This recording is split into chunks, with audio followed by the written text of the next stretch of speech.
Hello again, Steve here. I'm out on a little summer vacation to go visit some family here in the East Coast. This little town here is called Nietzsche, close to where I grew up. Anyway, I was having a chat with a family member last night, and it was mentioning that I'm reading this book about the philosophy of Friedrich Nietzsche. And of course, one of the gut feeling reactions that a lot of people have towards Nietzsche, especially the religious, which this individual happened to be, is, isn't he the guy who said God is dead? And yeah, apparently he did say something like that.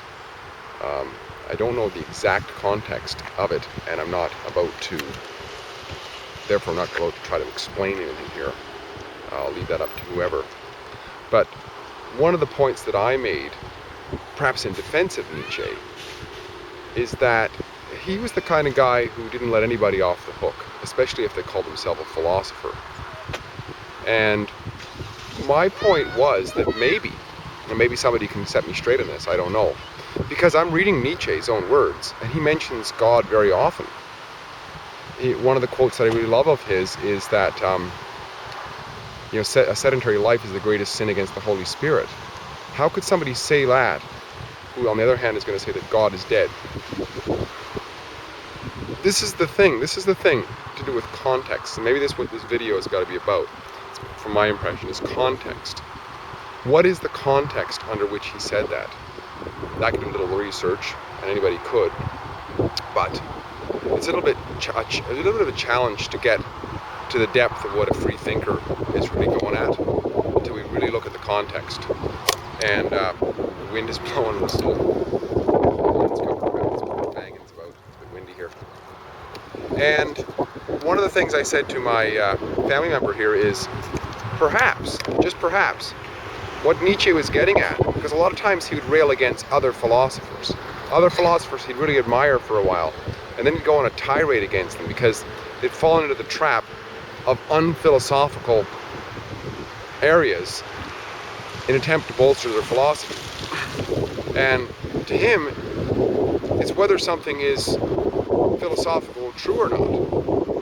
I don't know if Nietzsche had a problem with theologists talking about God being very alive, because then it's relevant, right? But in philosophy is like a scientific approach to what is true, right? And you can't approach God like that, in my estimation. Therefore, as far as philosophy is concerned, God is dead. It's kind of like if we had a study of apples, and now we're talking about oranges. Well, within the study of apples, oranges are dead. They don't mean anything. They're irrelevant. Perhaps they're relevant in some cases where we're trying to make a contrast, trying to discuss and use certain terms, like an orange is orange or something like that. But we cannot make them the central focus or part of the equation that makes apple, because they're not. And God is an internal subjective experience, right? Most people are going to agree with that. Whereas philosophy is meant to be objective. It's meant to be the question of what is true, trying to answer those profound questions. And we cannot really have a discussion with ourselves, or maybe we can with ourselves, but especially with others, with reference to God, because you can ask, and if we're really honest, I don't think, because you can ask a million people and you're going to get a different answer to what that is, because it's subjective experience within one. There's no measurement of God. There can be measurement of what we call is real in this world, right? What is reasonable, what can be reasoned out. But God, I think, is that's why there's this thing called theology, right? Which is set apart in a way from philosophy. So I just wanted to put that out. God is dead. I don't know what the context of what he says is. If I find out, I'll put a little bit more here. But definitely a free thinker. Definitely, he probably wouldn't have had a problem with saying that he's an atheist. I don't know that one for sure, although he has mentioned it a few times. But that's probably in reference to philosophy. He has great admiration for the Greek gods. But in terms of metaphor, right? In terms of the more Catholic approach, like certain honest Catholics that I know of, they don't actually believe the absolute philosophical truth in their biblical readings and so on. It's all meant to paint a picture of what is true for us inside the human experience. And also a little bit deep, perhaps, just to touch on, once again, I don't come with any answers, I hope. I hope I don't come across with any answers.